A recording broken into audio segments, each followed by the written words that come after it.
प्यारे बच्चों नमस्कार, कैसे हो आप सभी। मैं आशा करता हूं कि आप लोग बहुत ही अच्छे होंगे, स्वस्थ होंगे और आप सभी की पढ़ाई भी बहुत ही अच्छी चल रही होगी। बच्चा पार्टी आज का क्लास आप सभी के लिए बहुत ही ज्यादा इंपॉर्टेंट है, क्योंकि आज के क्लास में हम लोग पढ़ने वाले हैं क्लास 12th बायोलॉजी का top 70 most important objective question. और यहाँ से आपके बोर्ड परीक्षा में बहुत सारा प्रश्न देखने को मिलेगा।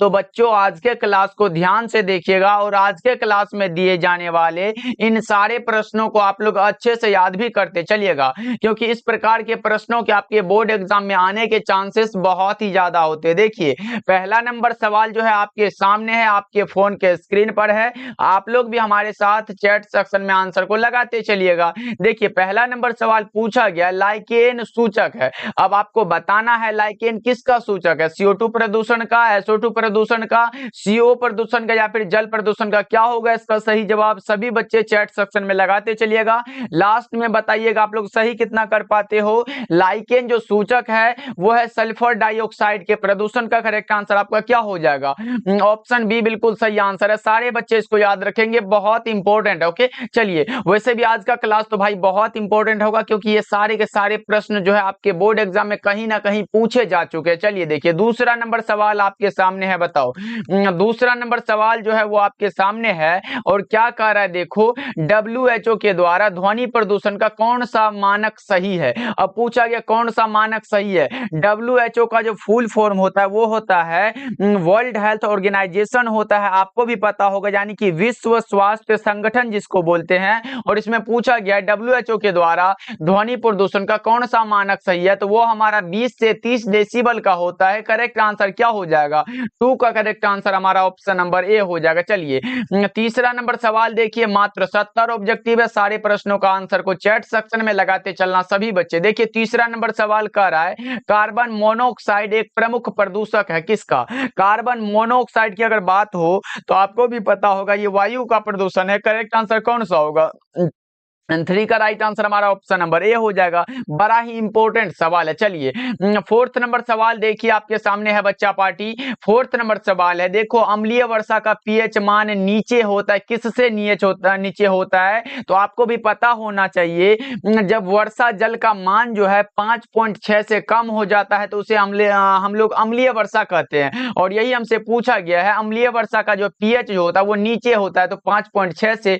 करेक्ट आंसर क्या हो जाएगा, 4 का राइट आंसर हमारा ऑप्शन नंबर ए हो जाएगा। क्योंकि हमने बताया वर्षा जल का अगर पीएच मान यानी कि पोटेंशियल ऑफ हाइड्रोजन अगर 5.6 से कम होता है वो हमारा अम्लीय वर्षा कहलाता है। करेक्ट आंसर ए हो जाएगा। चलिए पांचवा नंबर सवाल देखिए आपके सामने है, मानस अभ्यारण्य स्थित है कहां पर है भाई। मानस अभ्यारण्य जो है वो कहां पर है ये बताना है। तो ये असम में, सभी बच्चा पार्टी को पता होगा, कई बार हमने बता भी चुका है कि बच्चों ये असम में है। चलो आगे बढ़ते हैं। 6 नंबर सवाल देखिए क्या कह रहा है। 6 नंबर सवाल आपके सामने है और बहुत इंपॉर्टेंट सा प्रश्न है आपके सामने। बताओ निम्नलिखित में कौन एक जैव विविधता के स्वस्थानीय संरक्षण की विधि नहीं है। नहीं पूछा गया, आप लोगों से बताओ कौन सा होगा, तो वो हमारा वानस्पतिक उद्यान होता है। करेक्ट आंसर क्या हो जाएगा, ऑप्शन ए बिल्कुल सही आंसर है। चलो आगे बढ़ते हैं। 7 नंबर सवाल हमारे सामने है, बताओ।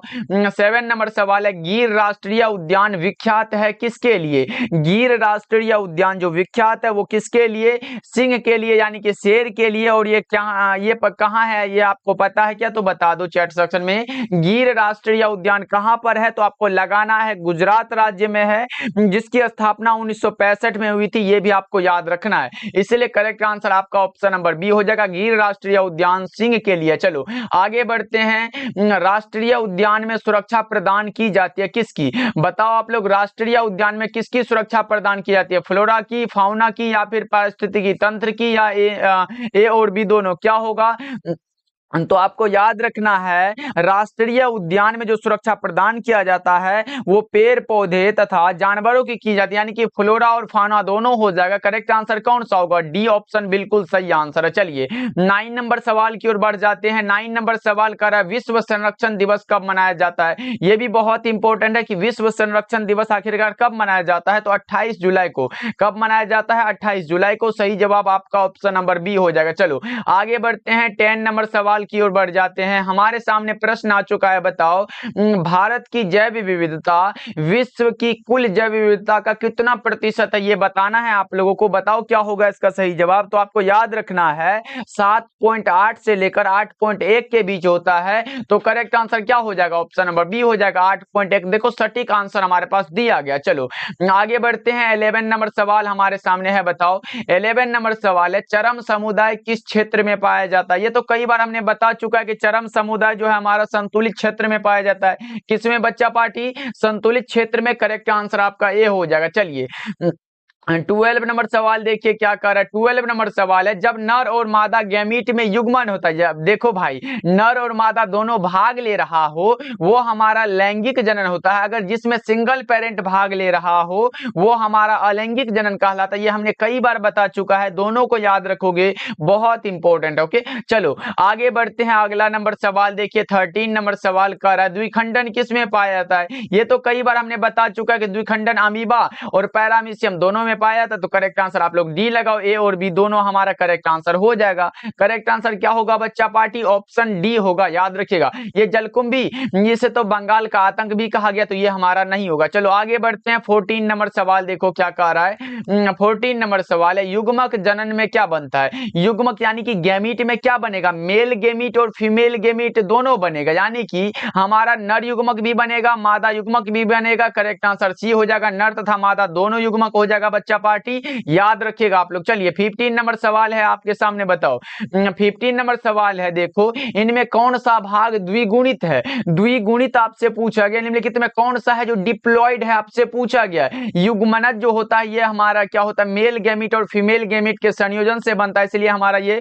डिप्लॉयड होता है। अंड हमारा क्या होता है बच्चा पार्टी, हैप्लॉइड होता है। ये पराग भी क्या होता है, हमारा हैप्लॉइड होता है, इसीलिए ये भी हमारा क्या हो जाएगा, ये भी हैप्लॉइड हो जाएगा। उसके बाद नर युग्मक भी हैप्लॉइड है, क्योंकि भाई नर युग्मक अलग है और मादा युग्मक अलग है, इसलिए ये हमारा क्या होगा, हैप्लॉइड हो जाएगा। तो करेक्ट आंसर हमारा ए हो जाएगा, जो कि ऑप्शन नंबर ए में दिया गया, जो कि ये डिप्लॉइड है, जाइगोट का निर्माण होता है। देखो यहाँ पे जाइगोट इंग्लिश में दिया गया। चलो आगे बढ़ते हैं। अगला नंबर सवाल 16 नंबर सवाल कह रहा है, एक पारिस्थितिक तंत्र में हरे पौधे क्या है। एक पारिस्थितिक तंत्र में हरे पौधे उत्पादक है, क्या है बच्चा पार्टी, उत्पादक हो जाएगा। सही जवाब हमारा ए हो जाएगा। चलो आगे बढ़ते हैं। 17 नंबर सवाल देखिए आपके सामने है, अपघटक कैसे होते हैं। अपघटक जो होते हैं ना मेरे भाई, वो क्या होते हैं, परपोषक होते हैं, परपोषी होते हैं भाई। परपोषक उसे कहते हैं जो अन्य पौधों या जीवों से ऊर्जा प्राप्त करते हैं, उसे हम लोग क्या बोलते हैं, परपोषक बोलते हैं, और वही पूछा गया, अपघटक हो जाएगा। चलो आगे बढ़ते हैं। अगला नंबर सवाल 18 नंबर सवाल है,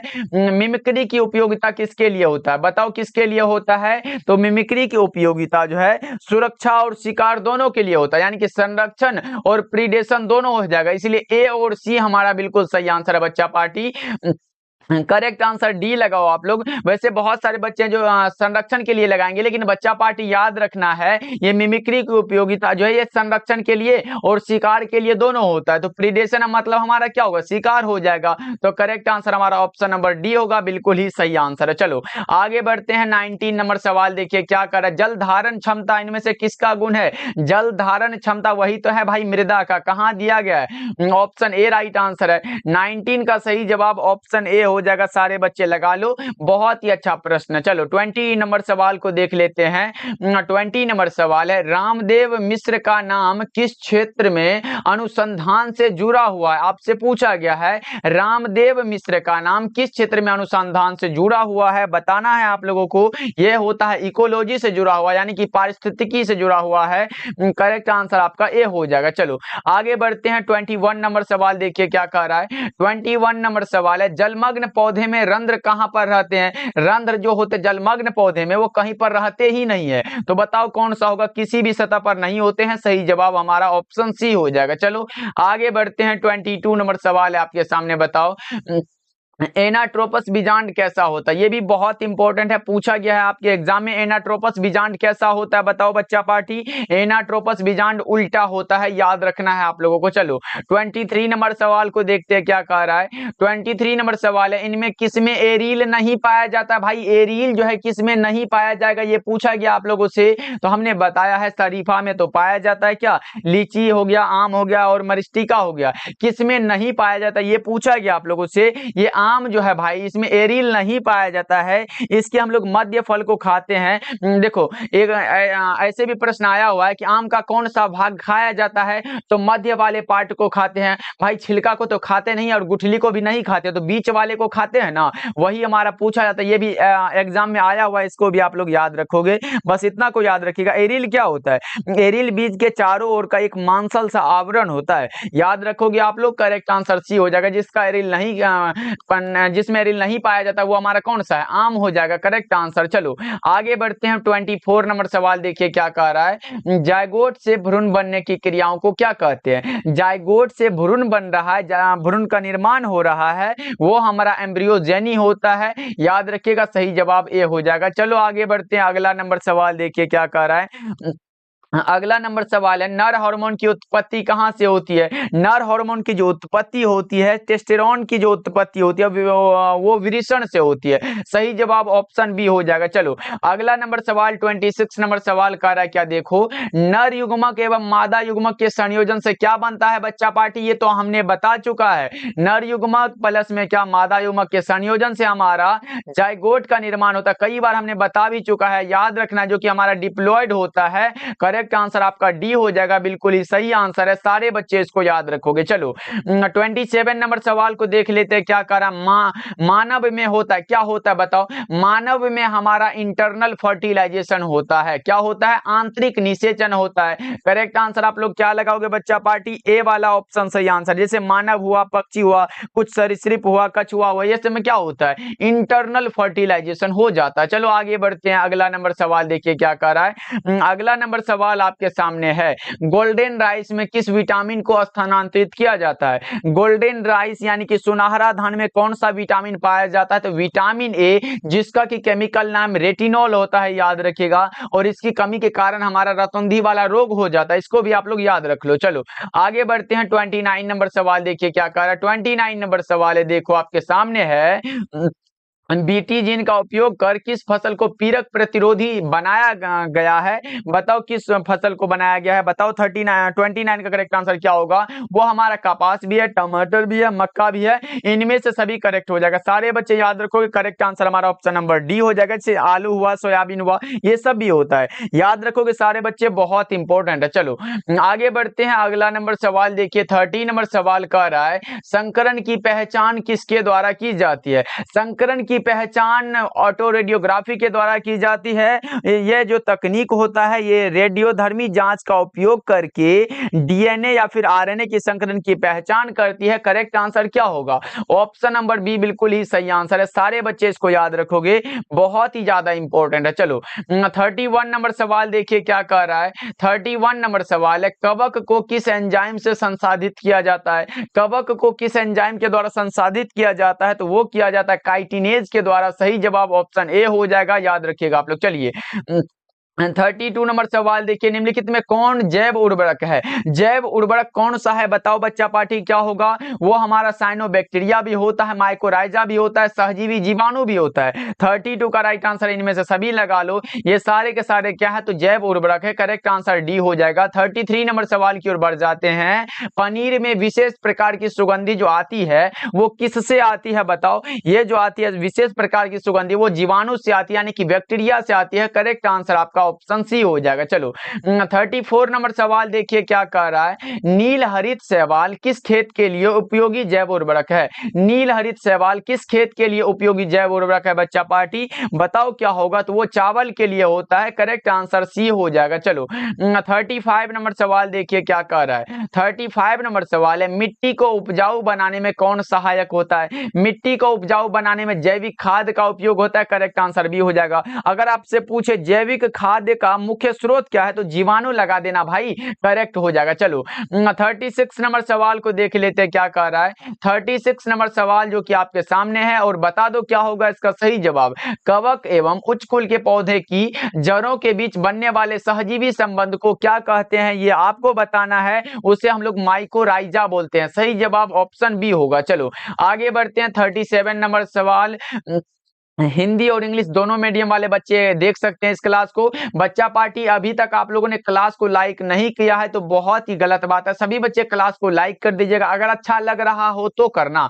और चैनल पे पहली बार जुड़ रहे हो तो जुड़ जाओ हमारे साथ। डेली क्लास करना चाहते हो तो डेली क्लास का टाइम हमारा शाम के 7 बजे है और शाम के 8 बजे होता है, तो दोनों क्लास को आप लोग ज्वाइन करिएगा। देखिए, इडली एवं डोसा का आटा जो है किस सूक्ष्म जीव के प्रयोग से बनाया जाता है? वो हमारा लैक्टोबैसिलस होता है। Correct answer option number B हो जाएगा। याद रखोगे, सभी बच्चे याद रखोगे। चलो आगे बढ़ते हैं। अगला नंबर सवाल 38 नंबर सवाल है, बताओ पूसा शुभ्रा एक किस्म है किसका? पूसा शुभ्रा जो एक किस्म है, ये फूल गोभी का किस्म है। किसका है बच्चा पार्टी? फूल गोभी का किस्म है। आपका सही आंसर क्या होगा? ऑप्शन नंबर बी हो जाएगा। चलिए आगे बढ़ते हैं। 39 नंबर सवाल देखिए क्या कह रहा है। उच्च पैदावार एवं रोग प्रतिरोधी सोनालिका एवं कल्याण सोना, ये तो भाई कई बार बता चुका है। सोनालिका और कल्याण सोना जो ये गेहूं की किस्म है। किसकी है बच्चा पार्टी? गेहूं की किस्में हैं। सही जवाब ऑप्शन बी हो जाएगा। चलो 40 नंबर सवाल को देख लो क्या कह रहा है। 40 नंबर सवाल आपके सामने है। प्रत्येक जीवित पादप कोशिका से पूर्ण पौधा बन जाता है, इस गुण को क्या कहते हैं? तो इस गुण को हम लोग संपूर्णता बोलते हैं, पूर्ण सशक्तता भी बोलते हैं। इसलिए इसका करेक्ट आंसर क्या होगा? टोटिपोटेंसी बोलते हैं भाई। करेक्ट आंसर सी लगा रहे हो आप लोग, तो बिल्कुल सही आंसर है और यह प्रश्न हमने कई बार बता भी चुका है। चलो 41 नंबर सवाल को देखो क्या कह रहा है। 41 नंबर सवाल है, सोमा क्लोन विविधता किनके द्वारा प्राप्त की जाती है? सोमा क्लोन विविधता किनके द्वारा प्राप्त की जाती है ये बताना है। ये जो प्राप्त किया जाता है ये किया जाता है उत्तक संवर्धन के द्वारा। सही जवाब ए हो जाएगा। चलो 42 नंबर सवाल है, देखो क्या कर रहा है। 42 नंबर सवाल है, इनमें कौन गाय की प्रजाति नहीं है भाई? ये सुरती जो है ये तो भैंस की प्रजाति है। मेहसाना है, सुरती है, ये दोनों भैंस की प्रजाति है। ये गाय में कैसे ऐड हो सकता है? करेक्ट आंसर आपका डी हो जाएगा। चलो 43 नंबर सवाल देखिए क्या कर रहा है। मेहसाना तथा सुरती किसकी प्रजाति है? तो अभी हमने बताया मेहसाना आए, सुरती आए, ये दोनों भैंस की प्रजाति है भाई। राइट आंसर क्या होगा? ऑप्शन नंबर बी हमारा बिल्कुल ही सही आंसर हो जाएगा। चलो 44 नंबर सवाल देखिए क्या कह रहा है। 44 नंबर सवाल है, क्षय रोग का संक्रमण मुख्यतः किसके द्वारा होता है? क्षय रोग का संक्रमण पूछा गया आप लोगों से, किसके द्वारा होता है बच्चा पार्टी? जिसे आप लोग ट्यूबरक्लोसिस भी बोलते हो, किसके द्वारा होता है? हवा के द्वारा होता है। सही जवाब आपका ए हो जाएगा। सभी बच्चे इसको याद रखोगे। चलो आगे बढ़ते हैं। 45 नंबर सवाल है, देखो यौन संचारित रोग कौन सा है? यौन संचारित रोग आपसे पूछा गया। गोनोरिया लगाओ, सिफिलिस लगाओ, ये सब लगाओ ना भाई। करेक्ट आंसर आपका ऑप्शन नंबर सी हो जाएगा। अच्छे से लगा लो, करेक्ट हो जाएगा। चलो आगे बढ़ते हैं। 46 नंबर सवाल देखिए क्या कह रहा है। 46 नंबर सवाल है, ऐसे पदार्थ जिनके प्रति प्रतिरक्षा अनुक्रिया होती है उन्हें हम लोग एलर्जन बोलते हैं। क्या बोलते हैं? एलर्जन हो जाएगा। सही जवाब ऑप्शन नंबर ए बिल्कुल ही सही आंसर है। चलो 47 नंबर सवाल को देख लो क्या कह रहा है। 47 नंबर सवाल है, बी लिम्फोसाइट का निर्माण कहां होता है? देखो आपके सामने अगर बी लिम्फोसाइट हो, अगर आपके सामने टी लिम्फोसाइट हो, तो दोनों का जो निर्माण होता है वो अस्थि मज्जा में ही होता है। करेक्ट आंसर ए हो जाएगा। चलो 48 नंबर सवाल देखो क्या कह रहा है। 48 नंबर सवाल है, मेमोरी कोशिका का निर्माण किन से होता है? मेमोरी कोशिका का जो निर्माण होता है वो लिम्फोसाइट से होता है। किससे होता है? लिम्फोसाइट से होता है। आपका correct answer option number B हो जाएगा। एक हमारा बी लिम्फोसाइट, दूसरा टी लिम्फोसाइट। चलो आगे बढ़ते हैं। 49 नंबर सवाल को देखिए। 49 नंबर सवाल है, प्रागैतिहासिक गुफा चित्रों की रचना कब हुई थी? ये बताओ आप लोग। प्रागैतिहासिक चित्रों की रचना जो है ये कब हुई थी बताना है बच्चा पार्टी। ये हुई थी 18,000 वर्ष पहले। करेक्ट आंसर आपका ऑप्शन ए हो जाएगा। सभी बच्चे इसको याद रखिएगा। चलो आगे बढ़ते हैं। 50 नंबर सवाल देखिए क्या कह रहा है। 50 नंबर सवाल आपके सामने है, जावा कपी मानव की कपाल क्षमता कितनी थी? ये भी हमने बताया है कि वो हमारा 900 सीसी होता है। सही जवाब ए होगा। चलो 51 नंबर सवाल देखिए क्या कह रहा है। 51 नंबर सवाल है और आपके सामने आ चुका है, अत्यधिक अल्कोहल लेने से शरीर का कौन सा अंग है जो सबसे ज्यादा प्रभावित होता है? वो हमारा लीवर होता है, यानी कि यकृत प्रतीत होता है। करेक्ट आंसर जो होगा वो ऑप्शन नंबर बी बिल्कुल ही सही आंसर हो जाएगा। चलो 52 नंबर सवाल देखिए क्या कह रहा है। 52 नंबर सवाल है, विश्व स्वास्थ्य दिवस हर वर्ष मनाया जाता है, कब मनाया जाता है ये आपको बताना है। कब मनाया जाता है? हर एक वर्ष में, वो हमारा 7 अप्रैल को मनाया जाता है। कौन सा बच्चा पार्टी? विश्व स्वास्थ्य दिवस। चलो आगे बढ़ते हैं, अगला नंबर सवाल देखिए क्या कह रहा है। 53 नंबर सवाल है, ऑन्कोजीन इनमें से किसके लिए उत्तरदायी होता है? वो कैंसर के लिए होता है। किसके लिए? कैंसर के लिए। राइट आंसर ऑप्शन ए होगा। चलो अगला नंबर सवाल को देख लेते हैं बच्चा पार्टी।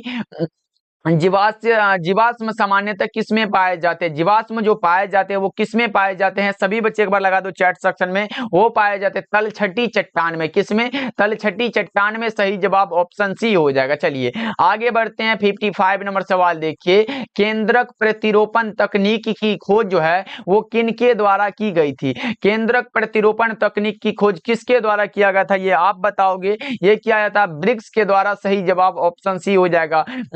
56 नंबर सवाल को देखते हैं क्या कह रहा है। न्यूक्लिक अम्ल पॉलीमर है। न्यूक्लिक अम्ल न्यूक्लियोटाइड का, न्यूक्लियोटाइड ऑप्शन नंबर ए में दिया गया भाई। न्यूक्लियोटाइड का पॉलीमर है। सही जवाब क्या होगा? 56 का राइट आंसर ऑप्शन ए हो जाएगा। चलिए आगे बढ़ते हैं। 57 नंबर सवाल आपके सामने देखो, कॉपर टी का कार्य क्या है? कॉपर टी का जो कार्य है वो है फर्टिलाइजेशन को रोकना। क्या है बच्चा पार्टी? फर्टिलाइजेशन को रोकना है। आपका राइट आंसर क्या होगा? ऑप्शन सी बिल्कुल सही आंसर है। सारे बच्चे इसको याद रखिएगा। चलिए 58 नंबर सवाल देख लेते हैं क्या कह रहा है। गर्भ निरोध गोली में मौजूद प्रोजेस्टेरोन किस कार्य के लिए होता है? बताओ। ये तो बड़ा ही आसान है, पिछले क्लास में भी हमने बता चुका है। उसका कार्य होता है अंडोत्सर्ग को रोकना। क्या होता है? To prevent ovulation. याद रखिएगा आप लोग। चलिए 59 नंबर सवाल है बच्चा पार्टी देखो। 59 नंबर सवाल है, निम्नलिखित में कौन गर्भाशय के स्तर में प्रत्यारोपित होता है? होने वाला जो होता है वो हमारा होता है ब्लास्टोसिस्ट होता है। करेक्ट आंसर डी हो जाएगा। चलो फिर 60 नंबर सवाल को देख लेते हैं क्या कह रहा है। आपके सामने है, निम्न में कौन सी अगुणित संरचना, भाई अगुणित, which of the following is haploid structure? कौन सा होगा? हैप्लॉइड यानी कि एक गुणक पूछा गया है। हमने बताया है युग्मनज हमारा डिप्लॉइड होता है। अंडाणु हमारा क्या होता है? अंडाणु हमारा हैप्लॉइड है और युग्मक भी हमारा हैप्लॉइड है। तो कौन सा होगा? बी और सी दोनों करेक्ट आंसर, जो कि हमारा हैप्लॉइड है। करेक्ट आंसर कौन सा होगा? ऑप्शन नंबर डी बिल्कुल सही आंसर हो जाएगा। चलो अगला नंबर सवाल देखिए क्या कह रहा है। 61 नंबर सवाल आपके सामने है, एक स्वस्थ महिला के पूरे जीवन काल में उत्पन्न कुल अंडों की संख्या कितनी होती है? 400 होती है। एक स्वस्थ महिला के पूरे जीवन काल में उत्पन्न कुल अंडों की संख्या 400 होती है। सही जवाब आपका ऑप्शन बी होगा। चलो 62 नंबर सवाल देखिए क्या कह रहा है। वीर्य को किसमें हिमीकृत किया जाता है? तो वो हमारा किया जाता है तरल नाइट्रोजन में। किसमें? तरल नाइट्रोजन में। सही जवाब ए हो जाएगा। चलिए अगला नंबर सवाल को देख लेते हैं। 63 नंबर सवाल है, निम्नलिखित में किसका बीज चोल नहीं खाया जाता? ये तो बहुत आसान है भाई। लीची का तो खाया जाता है, शरीफा का भी खाया जाता है, जायफल भी खाया जाता है, लेकिन सेब का नहीं खाया जाता है। सेब का इसीलिए नहीं खाया जाता है क्योंकि उसमें साइनाइड जैसे हानिकारक तत्व होते हैं, इसलिए इसका जो होता है बीज चोल नहीं खाया जाता। करेक्ट आंसर कौन सा होगा?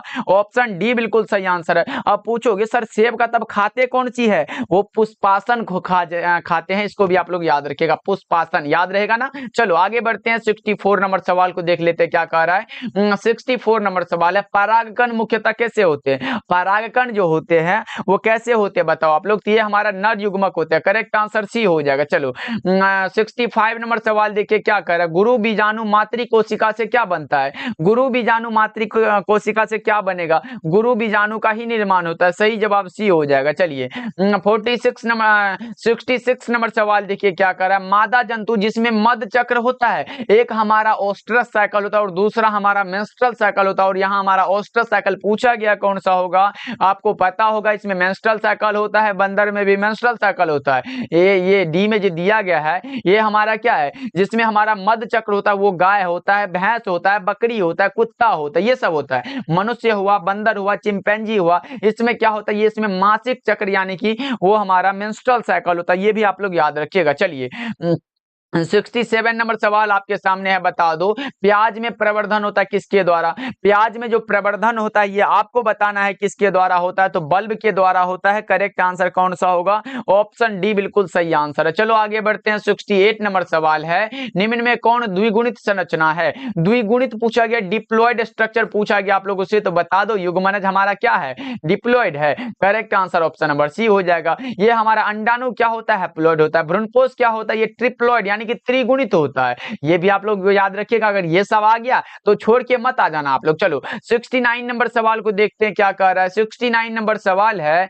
आगरा स्थित विश्व प्रसिद्ध ताजमहल को मुख्यतः किस गैस से खतरा हो सकता है। कौन सा गैस है ऐसा जिससे आगरा स्थित विश्व प्रसिद्ध ताजमहल को खतरा हो सकता है, उसका नाम हो जाता है SO2 यानी कि sulphur dioxide. Correct answer C हो जाएगा। चलो 70 नंबर सवाल और आज के क्लास का लास्ट सवाल है, सभी बच्चे लगा दो चैट सेक्शन में आंसर को जल्दी जल्दी से। देखो लास्ट सवाल है, इसका सही आंसर लगाना आप लोग। आम की लगभग कितनी स्पीसीज भारतवर्ष में मिलती है। आम की लगभग कितनी स्पीसीज है जो भारतवर्ष में मिलती है, तो लगभग 1000 से अधिक है। करेक्ट आंसर क्या होगा, ऑप्शन डी बिल्कुल सही आंसर है। 70 का डी ही लगाना आप लोग, बिल्कुल सही आंसर हो जाएगा। चलो बच्चा पार्टी आज का क्लास आपको कैसा लगा कमेंट करके बताना, और सारे बच्चे कमेंट करिएगा क्लास कैसा लगता है, क्या चीजों की जरूरत है, ये क्या कमेंट करके बताना।